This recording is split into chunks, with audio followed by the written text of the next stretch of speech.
Welcome to the Gay Buddhist Forum, where teachers from all schools of Buddhism offer their perspectives on the Dharma and its application in modern times, especially for LGBTQI audiences. These talks are offered freely to the world and made possible by appreciative listeners. If you would like to support our efforts to share the Dharma with underserved audiences, please visit gaybuddhist.org.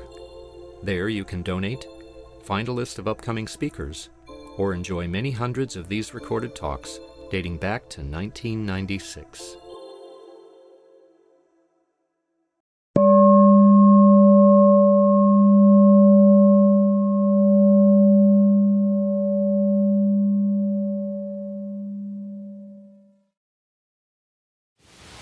Okay, well, I think it's time for introductions.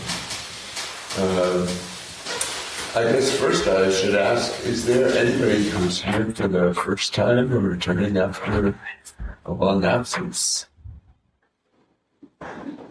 Okay, well, in that case, we will introduce ourselves in the room. My name is Henry. I'm Franny. Matthew. Steve. Andrea. Hi, Ian. Bob. Jim. Bill.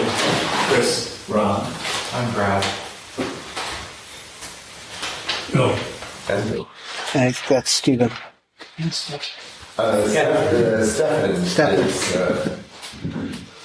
is getting ready for his next role.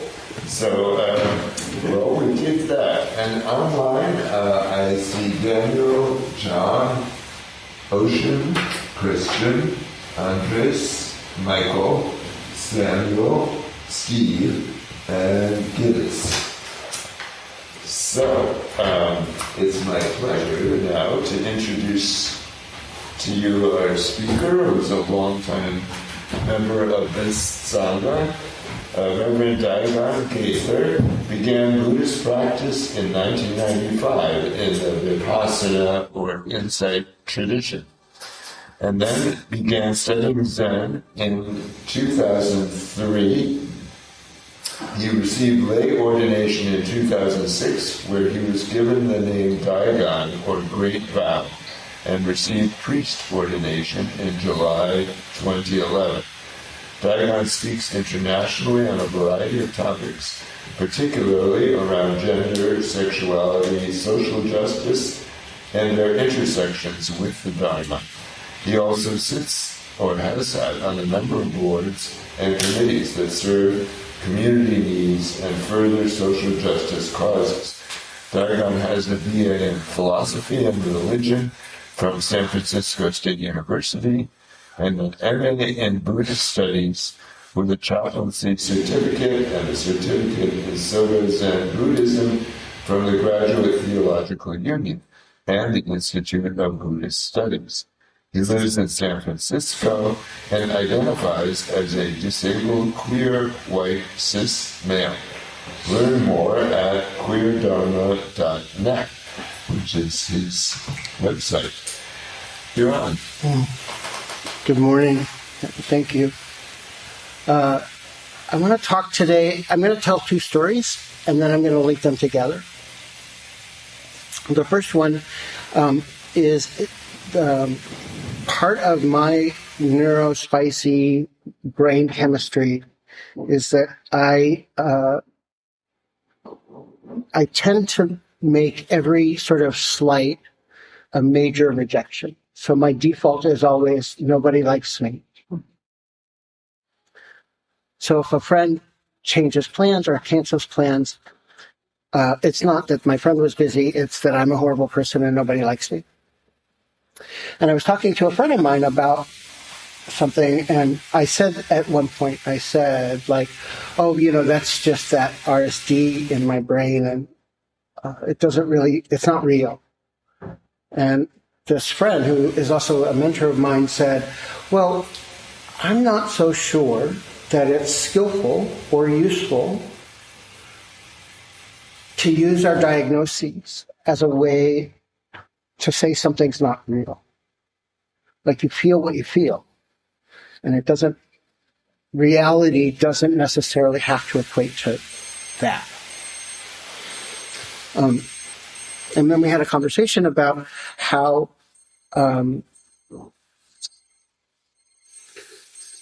if you feel it, it's real. So that was one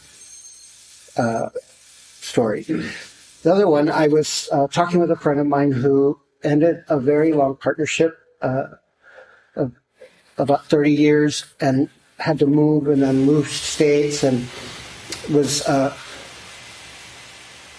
we were having a conversation and I was talking about grief and they were like, well, it's not like anybody died. And, and then sort of explain that, well, and it was mutual and it was a good thing and how they can't let themselves feel bad because it was the right thing.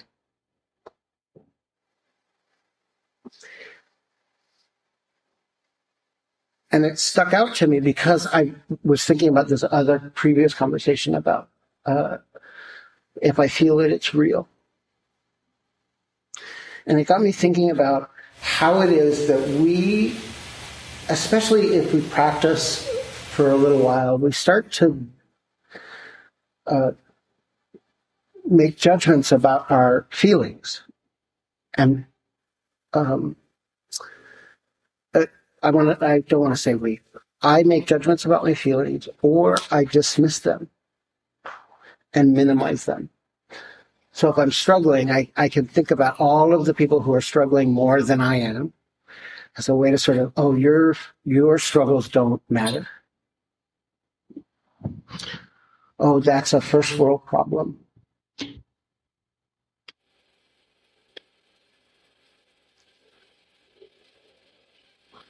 As if it's not still a problem. And I think about this in terms of the concept in Buddhism. We talk about kusala and akusala. Kusala is actions and behaviors and thoughts that lead us towards liberation. And akusala is the opposite. It's that which leads us away from liberation.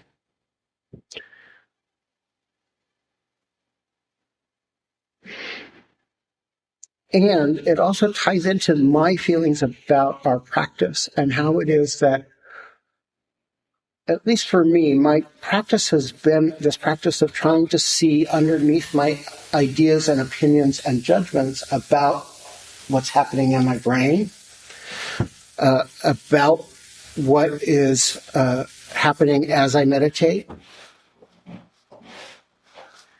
to see what's beyond that. What happened? Who am I? What's the nature of my experience when it's not about my judgments and opinions and ideas, but something a little more deeper?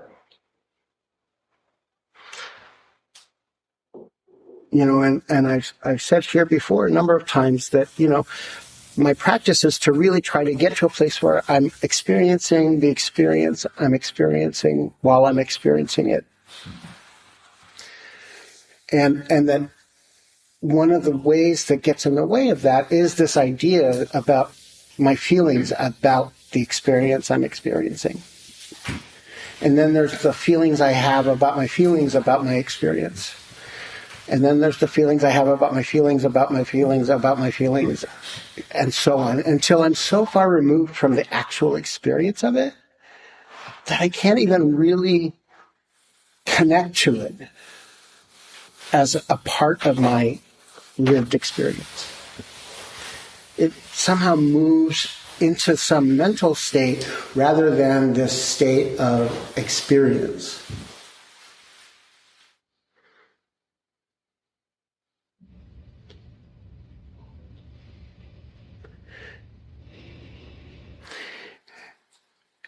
And it seems that the more I practice, the subtler these sort of things get, right? The more I practice, the more I understand about myself, the more I understand about the chemicals and the way that my body and mind respond to my world and my inner world in particular.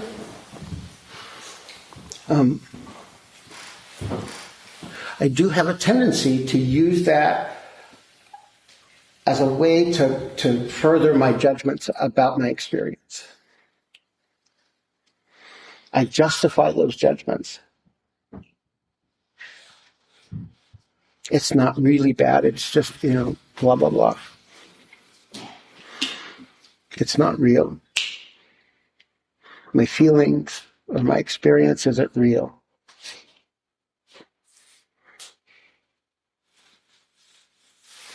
Which for me is pretty much the same as if I was trying to attach to the things that I really like, right? About my life, about my experience. And the ways in which I want to let those, to drag those out.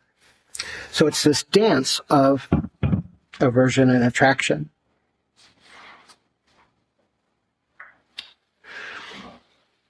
And I also don't think that I'm totally unique in how I experience the world. As a matter of fact, I kind of think that a large portion of the human experience is pretty much exactly the same.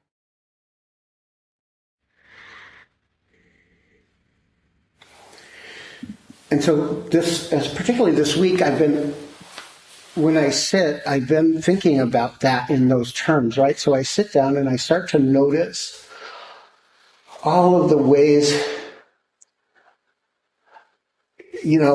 not just how it is that the thoughts and feelings arise and pass away, the Satipatthana Sutta, the feeling in the feelings, but also to start to see how it is those judgments start to coalesce and form together. Those opinions which take me out of my experience, how is it that they arise? What gives rise to that? What's the thing just before it? In the same way that I think about a feeling arises, I try to think about, well, what was the feeling just before that? Or I have a sensation in my body. What was the sensation just before that? Because as we know, this moment gives rise to the next moment, gives rise to the next moment. And so everything has a cause and a condition.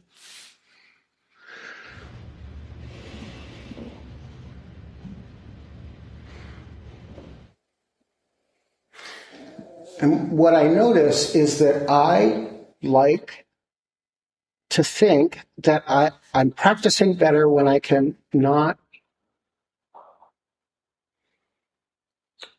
how do I say it? I judge my practice based upon how I feel during my practice. Not how do I connect to those feelings, not how do I explore those feelings, how was it to experience the experience I'm experiencing in those moments, but really, I had a good sit today because I was relaxed.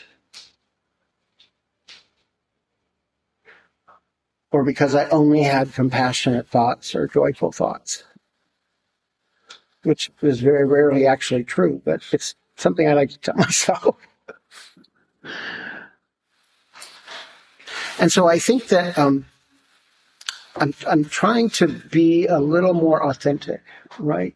I'm trying to get closer to a place where, this is the experience I'm having. Okay. My friend changed plans and it really hurt my feelings, and I made up this whole story about why they changed our plans. And use that to convince myself that nobody really wants to spend time with me.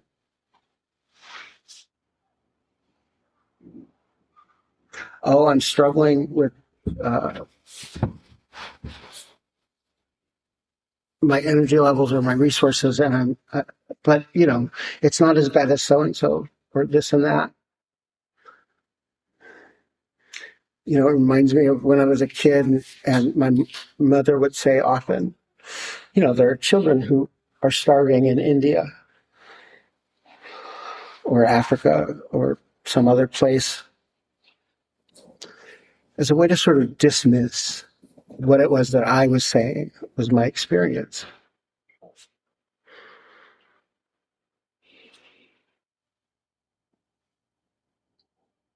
much like my friend who was like, oh, but this is the good thing and it's the right thing and I shouldn't feel so bad and I shouldn't suffer because there's so many other people who have it so much worse. And we're still amicable, we still talk and, well, like all this. And I was able to get moved and blah, blah, blah, right?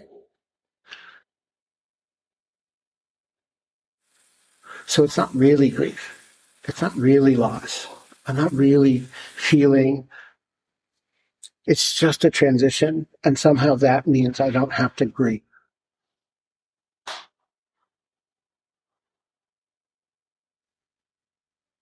We have this way of putting our difficulties or our emotions on a scale, and we weigh them and decide whether or not they're worth experiencing.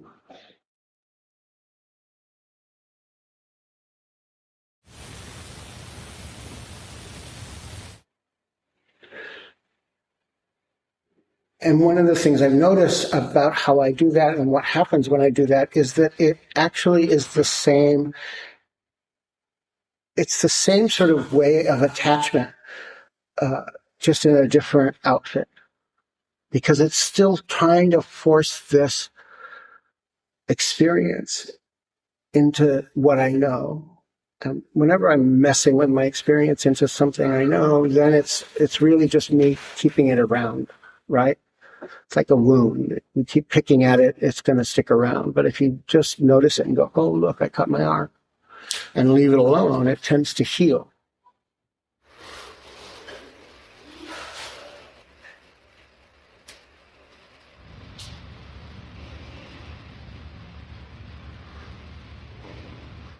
And that's the invitation of our practice, the invitation to look beyond our opinions and ideas, to not weigh our experience against someone else's experience or even our old experiences, but to just, oh, wow, that really hurt my feelings. Okay. It doesn't matter if it was made more excessive than it should be or whatever. Like I need to be able to just have the feeling I'm having so that it can arise and pass away of its own accord.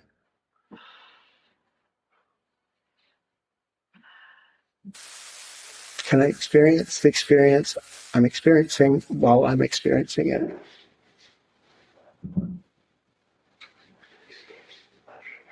Can I not use my practice as a way to actually increase my judgment about myself and the world? Can I not use my practice to convince myself how horrible I am, right? Or to use it as a way to sort of decide whether or not I've had a good day or a bad day? How about if I just have a day? It reminds me of a conversation. There's a teacher, she's passed now, but her name was Daigan Gaither, and she used to talk often about, we would talk, she lived in chronic pain too, and so we had a lot of conversations about chronic pain and how it is that we can practice with this constant pain that sort of exists in our world. And one of the things she said is I try to notice what else is there. So it's not that she's saying, oh, my pain's not real, or I just need to think it away or practice it away or, whatever. But really like, oh, can I have the whole experience? What else is there?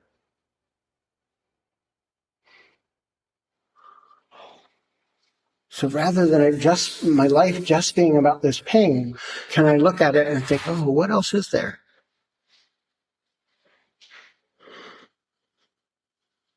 Rather than making my life all about rejection or grief, what else is there?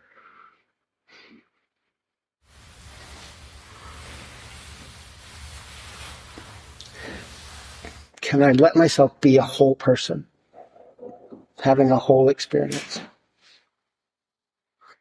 And the way that I have learned how to do that is by seeing beyond my judgments and stories and ideas. Seeing beyond my thoughts about my feelings, about my thoughts, about my feelings, and, so on down the line. Can I move in front of that train a little bit closer every day?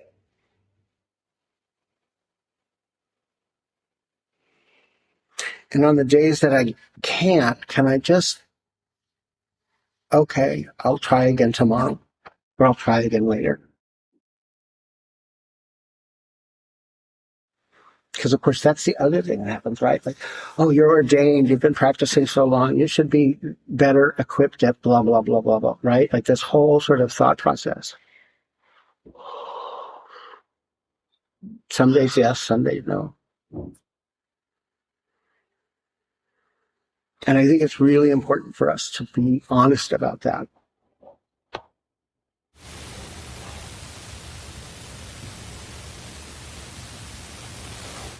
So I want to leave plenty of time. I turned my phone off, so I don't even know what time we are at. 11:29. Great.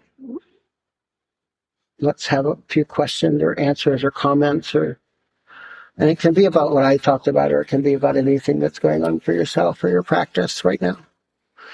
And please tell us your name. Hi. Hi, my name's Steve. I really appreciate what you're talking about, and I face the similar things essentially every time I meditate.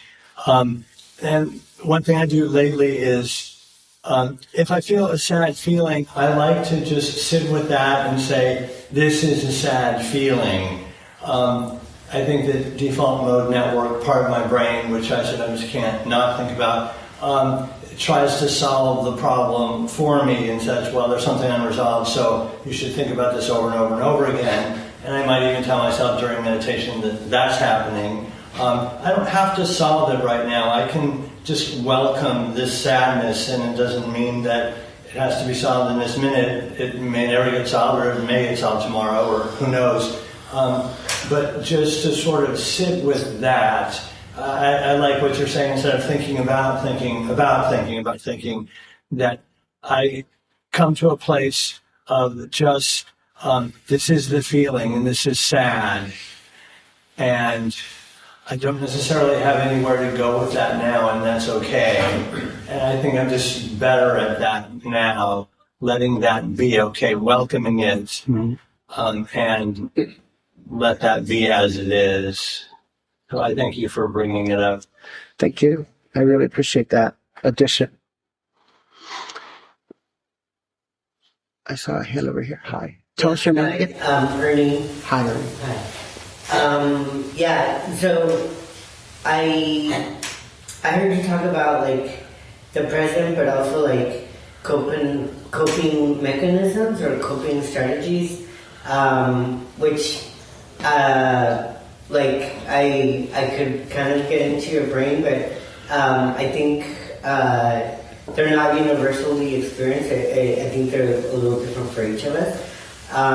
But I'm also going through recovery, so I was thinking about like experiencing the present moment, and even with those like coping mechanisms or also like judgments, if you will, that you said.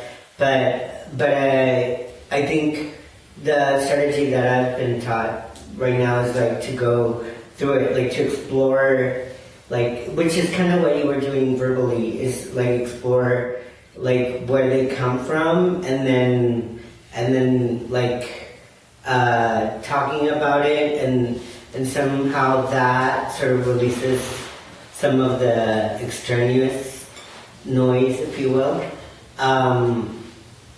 But I think that like you can still experience the present moment even with those layers. They're just ways in which we've adopted to be able to survive or to be able to live. So I don't know, like I feel like there shouldn't be a judgment about,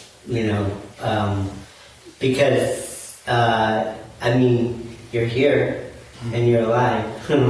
So they've helped you in a way. Mm-hmm. Yeah. But I think also like I did hear some like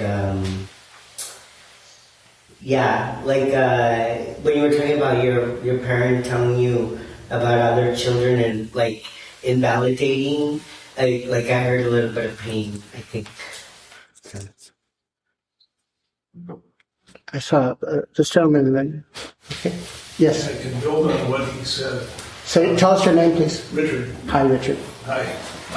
What I heard was a lot of dissociation and intellectualization of your experience. And I guess from your growing up with your mom and maybe other influences, a whole bunch of when you compare yourself with somebody else, you turn back and do negative judgment on yourself. And you also mentioned Vipassana practice, which was my original grounding. Mm-hmm. It's like, how about cultivating meditation, or excuse me, compassion to go, oh, other people suffer too, we're all in this together. How about making that as your default to go to? Because it looks like you're just going around in circles like a cat chasing its tail with an old program that's not serving you, even in Buddhist practice, cultivation. Mm-hmm. And it's like, sure, there's always going to be somebody that's worse off than you. That doesn't invalidate your pain. Mm-hmm. That is the basis for self-compassion and other compassion as well. So I invite you to get out of your head and practice that, maybe meta practice, something to just get the intellect out of the way because it's distancing you from your experience rather than going, yeah, I suffer, they suffer. There's a basis for compassion here. Mm-hmm. Thank you. Hi, and Hi. Andrea, right? I'm Andrea, and you got me right on the first sentence because yesterday I woke up and I was the loneliest person in the world, and I was the most boring person in the world, and I had no friends. And so right away I'm going to my phone book to find somebody to connect with and fix me. And and of course nobody answered her. Mm-hmm. And then I remembered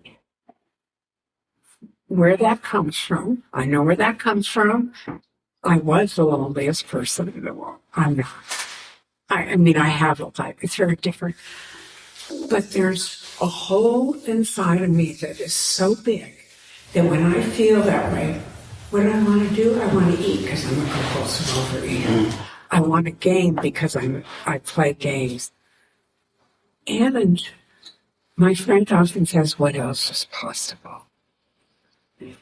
And so I heard his voice, and I thought, I am going to call a fellow, and I called the fellow, and then I realized that what serves me in that moment is to honor him. Mm-hmm. And I'm not a pure Buddhist, I practice some Buddhism, but I have a higher power call that is loving and compassionate, that says, I'm always here with you. You're never alone. You can't be the loneliest person, and you are okay the way you are. And I plugged into that, and then I did what I didn't want to do. I told you what I wanted to do, eat and game. And then I said, this voice inside of me, I say, what's the next right direction? Mm-hmm. And I got on the buses, 2 buses, got bad connections, went and swam for an hour in a swimming pool, and all of a sudden it was gone. It was gone. And it wasn't that I didn't have that experience. And the longest distance between 2 points, and this might address what he was talking about, is here to here. And in my heart, I am taken care of. And it's not a competition.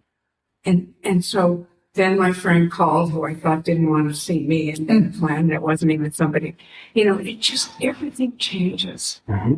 And so I am grateful for 42 years of 12-step recovery and about 4 years here to just question, first of all, not compare or judge, and then say, what else is possible? And know that I sometimes can't figure that out. Mm-hmm. But there's something within me, and that meditation can bring it. So it makes life a little easier. So thank you for starting with that sentence, because I should have called you.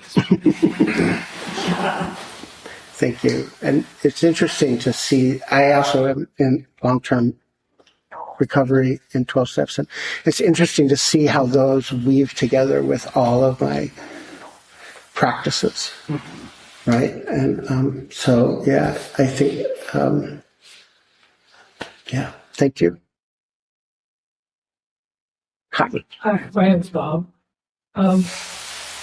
Somehow, I don't know how it's happened, but I think I have a very different approach or experience of living. I don't use judgment. I use the word awareness. I have an awareness of what I'm feeling. I have an awareness of what I might be thinking about. I felt a really interesting, fun experience this past week where for some reason I just wasn't in a good mood, not great things had happened. Things were going to happen out of my control when I wasn't excited about it. And then someone I knew casually from place where I did volunteering, we started talking more, and it turned out his life experience was just totally different from mine. And wound up having so much fun talking with him about his experiences and our differences. We were both laughing, having a good time. How nice. And a day or two later, again, my mind started, things were happening, and I said, oh, I remember that. And I would go to that awareness of the fun I had, and I dropped the ungood feeling I was having from the experience outside. So I like to use the word awareness, and awareness is something you can have some control over.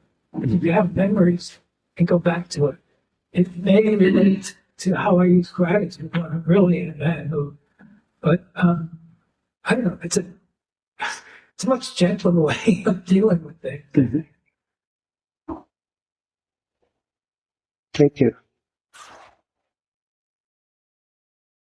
How about online? Do we have anybody online who wants to say anything?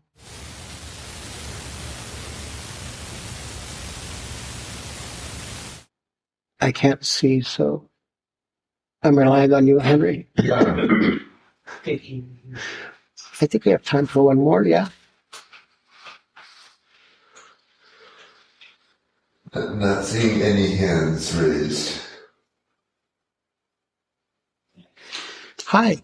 Hi, Chris. I was wondering how you think about like this idea of like not self and how that comes up, or how you practice that. If you practice that in here, like in that example where the self-judgment comes up. Mm-hmm. So I think that it's really important for us to understand what the Buddha said about no self, which is that there's no permanent, unchanging self. Mm-hmm. It's not that there's no self. It's that there's no permanent, unchanging self. Meaning, the self that I experience in this moment is going to be different than the self I experience in the next moment. And that's why attachment sort of catches us so often, because we're trying to hold on to a self that no longer exists because it's a new moment, right? And so for me, and it also is really important for me to think about it in those terms, because I also think about it in terms of my queerness, right? Like, I worked really hard to be okay being queer. I came out in the 70s, wasn't really great, really hard, a lot of violence. And so when I first started to practice, and people would talk about no self and get sort of caught up in the ultimate realm of no self, right? Like these identity markers aren't real, and so therefore I should just kind of toss them. And I was like, it didn't sound right to me. So then when I was in grad school, I really started to look at no self and understand that it's often used as a way to spiritually bypass our experience of privilege and oppression and other sort of things, but also as a way for us to, if we keep getting trapped in, Nagarjuna says, that prioritizing the ultimate realm over the mundane realm is like a snake biting its own tail. It just sort of becomes circular. And so, we have to live in the real world. We have to live in these physical bodies. We have to live with these identity markers. So can I can I let them be fluid? Can I let them be constantly changing? And understanding that even my ideas about my own queerness have changed in, from the 70s till now. I'm certainly not the same. I'm not in the same relationship with my queerness at 60 that I was when I was 21 or even 19 or 17, And so I think that, and how that plays in is that if I have to keep remembering that this is new, this is different, this is different, this is different. Even if it feels the same, even if it is that there's some memory attached to it, it's still different, right? So did that answer your question? Or Yeah. I was just curious how you integrate that idea, that concept into your practice and how that might help you or help a person soften their judgment as a person. Yeah, I think that this idea that constant change is really all that it is, right?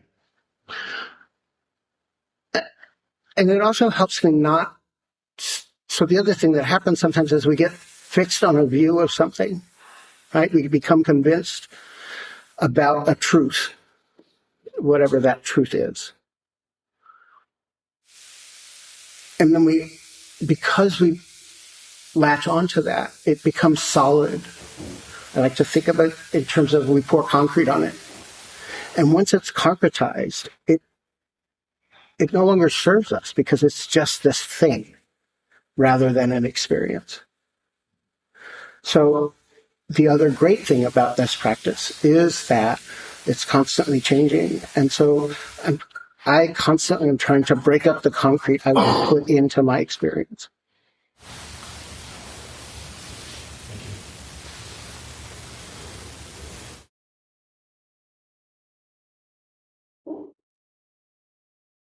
Are we at time? Well, the time is 11:45. So pretty good. So thank you. Thank you. Thank you all for your practice. Do we have any announcements today? We've got a ton of announcements, haven't we? Yes, I'm your host today. Please stay and enjoy the company of the Sangha. There are refreshments and hot water for tea. And if you use a cup, you can just put it in the sink. Or if the dishwasher says dirty, you can put it in the dishwasher. I'll be going around with the dollar bowl to accept contributions to cover our expenses. Your generosity is appreciated. Donations in the range of $10 to $20 help the Sangha meet its expenses. These include honorarium for our Dharma speakers, rent for this beautiful center, our quarterly newsletter mailed mostly to people in prison. There's a newcomer's sign-up sheet on the credenza. If you wish to be included and receive our Sangha membership for free, please sign up and include contact information you wish to share with the group. Some members go out for lunch after the meeting. Everyone is welcome to join them. The group meets at the front door around 12:30. Any other announcements? Thank you, Stefan. Our speaker next week will be Trip Weil. And let's stand and form a circle for the dedication of merit. No, please go ahead. I know you have a regular one. Okay. By the power and truth of this practice, may all beings have happiness and the causes of happiness. May all be free from sorrow and the causes of sorrow. May all never be separated from the sacred happiness, which is without sorrow. And may all live in equanimity, without too much attachment or too much aversion, believing in the equality of all that lives.